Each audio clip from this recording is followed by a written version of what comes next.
It's in God's hands now, right? Everything that could be said has been said. It's in his hands and ours, of course. We're going to go out there and vote, people who haven't early voted. And we're going to do our best, aren't we? But it is in his hands. He knows everything. And he knows what's on my mind. I got to be honest, for basically nearly every election of my lifetime, I didn't care all that much. Nearly every election. 2020, I cared a lot. 2016, yeah, I was, but I wasn't passionate about it. I really wasn't. Now it's totally different. It is totally and completely different. Back then, it was just me. Single guy running around the country, running around the city, whatever, right? But something has happened over, well, the last 4 years. May I show you? These two little girls. My wife is not in the picture. She's taking the picture. 2-year-old and 4-year-old. 2-year-old Madeline, 4-year-old Annalise. And everything is different. Everything. And this country, I want them to live here. I want them to grow up in a civil and just society. I want them to be able to buy a home. I want them to go through life and not be judged on the color of their skin or anything else other than the content of their character, right? Things like that. And I don't want to have this monstrous trans ideology thrust upon them, right? See, this picture, this encapsulates so much for me. I call this the monster picture. You know, you can dress up on Halloween if you're a kid. But the idea that in some municipalities, like here in New York, this is celebrated in public schools. And if you can complain about it, you just might be accused of a hate crime. That is how bizarre and backwards, and everything is now upside down, and Democrats embrace this. Oh yeah, absolutely. They're not messing with the T and the LGBTQ, no, right? This is the way. I have no problem with T as long as it's an adult thing, right? Adult, not children. There's so many things that are happening that make absolutely no sense unless there's something evil afoot, right? Why would we not have open borders? Why would we be allowing this stuff? I guess the globalists want cheap labor and the Democrats want the votes. Is that it? I don't know. I mean, we lost a war in Afghanistan. Nobody seemed to really give a damn. It's barely come up during this campaign, save for Donald Trump making it an issue, and it should be an issue. And we have lost civil society. It's gone. You know, amid this stuff, our government institutions actually try to tell us with a straight face that crime is going down. They tell us that until they get caught. You know, I understand Make America Great Again. I understand Donald Trump. I don't understand the ideology and the culture that would say this is a peaceful protest. BLM 2020? No, they were horrible riots, billions of dollars worth of damage. See, this is horrific. January 6th doesn't compare. How about the anti-Semitism? There's one party that will not decry it, that will not condemn it, that has to kind of walk a fine line when it comes to anti-Semitism. Are you crazy? The world is crazy. The country has lost its mind. This is one of the many reasons why I'm voting for Donald Trump. My children, I can't have them live in this kind of society. Also, I want to be in a strong country. I was so privileged to join the United States Marine Corps when I was 19 years old. It was the honor of a lifetime. I got to serve in uniform, in allegiance with some of the greatest men and women ever, right? And it was about America. It was about service. It wasn't about this stuff. This is upside down and backwards and wrong. Anybody can be whatever they want, but you don't wave flags other than the American flag on an American military base. Fair enough? I think this is totally fair. This is not crazy. The left is crazy. A jamboree like this on the White House lawn, right? I mean, sometimes I'm just baffled why it's so close, why this election seems to be so close. January 6th, that great fraud perpetrated against the American people. You know, they had hearings where they openly lied to the American people. And what they were saying, it was demonstrably false. And the critical questions about January 6th were never even, I mean, they weren't answered, but they never even asked the questions. Like, who was that little cop waving everybody, step right here to the Capitol? You see this? What was this all about? And that's not the only one. The officers who were just standing there, hello, welcome to the Capitol. Yep, right this way to the rotunda. Yeah, not doing anything to, I don't know, maybe close the door. And what about when Ashley Babbitt was shot? You have 3 officers guarding the hallway, and everything is under control. It's a little bit dicey, but it's under control. And then they said, you know what? Let's get the hell out of here, guys. Yeah, da-dup. And let's let these guys just go nuts. And a few moments later, an unarmed woman, United States Air Force veteran Ashley Babbitt, is shot and killed. And the country just looks the other way. This is insanity, and it must stop, please. And I think it will, thanks to all of us, God, and this man. He changed everything. And I think he's anointed in a special way. Sometimes it seems like he's a prophet. I'll tell you this, at least he has real world experience to his credit, right?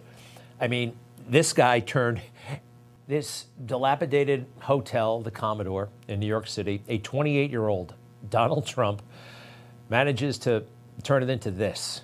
A little bit later in his career, he goes to 57th and 5th Avenue. He's able to buy the most kind of prestigious real estate in the world and build his own building on it.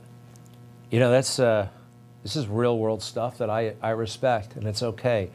You know, Joe Biden, do you think he has anything to show for anything? Of course he doesn't. Oh, and how this man made his debut on the national stage. Well, before he was even old enough to be president, they were asking Donald Trump, would you ever want to be president? Take a look. I would dedicate my life to this country, but I see it as being a mean life, and I also see it as somebody with strong views and somebody with the kind of views that are maybe a little bit unpopular, which may be right, but may be unpopular, wouldn't necessarily have a chance of getting elected against somebody with no great brain but a big smile. No great brain, but a big smile. Sounds like some people we know, doesn't it, right? Just a little bit? Of course it does. This is who he was talking about. This is why sometimes people say it's almost like he's a prophet, right? There's something very, very special going on with President Trump. How about this? That's when he made his debut on national television. I showed you this a few weeks ago. This is when Kamala Harris made her debut on national television. He's a rogue, all right, notorious for his flamboyant lifestyle. Flashy clothes, fancy parties, fine women. Are you his daughter? No, I'm not. Are you his daughter? No, I'm not. I'm his mistress. Yeah, that was her first moment on national television. That's how we first got a glimpse of Kamala Harris, the mistress of Willie Brown. And when her boyfriend, her married boyfriend, becomes mayor, and she's not the district attorney, she's not anything, for some reason she acts like it's her accomplishment. You should from now on address me as the mayor. If ever a man and a municipality were made for each other, it is this man. What is she doing there? Yeah, that's Kamala Harris right next to the mayor, clapping away as if she achieved something. No, you didn't. Your married boyfriend is now the mayor. I guess that meant good things were going to happen for you, Kamala. And they sure did. Got a couple of Mercedes-Benz, I think a BMW, and appointments to this board, that board. Donald Trump, how many votes did he get so far this year alone? 17 million votes. She has 0 votes. Everything is upside down and crazy. And Kamala Harris does not deserve and cannot be trusted with real power. Look at it when she's gloating, when she's talking about the day when she was a district attorney. Look at how taken with herself she is and taken with the power. I learned that with the swipe of my pen, I could charge someone with the lowest level offense And because of the swipe of my pen, that person could be arrested. They could sit in jail for at least 48 hours. They could lose time from work, and their family maybe lose their job. They'd have to come out of their own pocket to help hire a lawyer. They'd lose standing in their community. All because of the swipe of my pen. Weeks later, I could dismiss the charges, but their life would forever be changed. Sounds like one of the prosecutors in a January 6th case, huh? Now, by the way, it's not just a swipe of your pen. It's supposed to be due process and evidentiary rules and things like that. But no, I don't think she sees it that way. And neither does the federal government right now under her and Joe Biden. Just ask him. He's the poorest man in town, right? I was listed for all the years I was a senator as the poorest man in the United States Congress. I had the dubious distinction of being listed as the poorest man in Congress for 36 years. I had the great pleasure of being listed as the poorest man in Congress for 36 years. Beware a man who's bragging about how poor he is, especially if they're in public service, because, well, it's basically a call for a bribe. Venal, I think, is the word. Susceptible to bribery. It is a dog whistle, if you will. Isn't that what the left likes to say? Does that look like the poorest man in Congress? What about Kamala Harris and her financial situation? The middle-class kid is always wearing very expensive jewelry. How much? $62,000. How does she get this stuff? How do they all get it? Wow, huh? And the lies that come from one side. You know, for all the stuff about President Trump, he's always lying. They accuse him of lying all the time, but they actually never catch him in one. These guys, I prove it every night right here on this show. They are always lying. My son has not made money in terms of this thing about, what are you talking about, China. I have not had, the only guy made money from China is this guy. He's the only one. Nobody else has made money from China. Right up until Hunter Biden's own lawyer said, yes, he did receive money, but it was good faith seed money for the hard work he had done in China. You know, if you or me, we were around somebody who started lying to us, lying in front of everybody, how would we react? We'd go nuts, right? Stop it. You're lying about me. President Trump is just used to it at this point. He's used to it. And here's Kamala Harris lying. It's so provably false. It has been debunked. And again, on a national stage, Joe Biden at his debate, Kamala Harris at that debate, lying to everybody about Donald Trump. Take a look at Trump's reaction. It's actually pretty cool. Let's remember Charlottesville, where there was a mob of people carrying tiki torches, spewing anti-Semitic hate. And what did the president then at the time say? There were fine people on each side.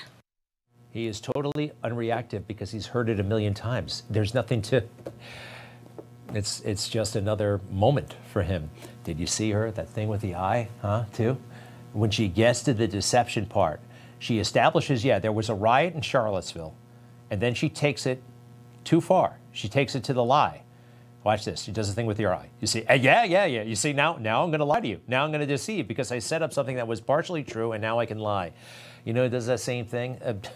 What a deceitful, horrible culture we have right now that these people can get away with this stuff. Not around here, of course, but Barack Obama.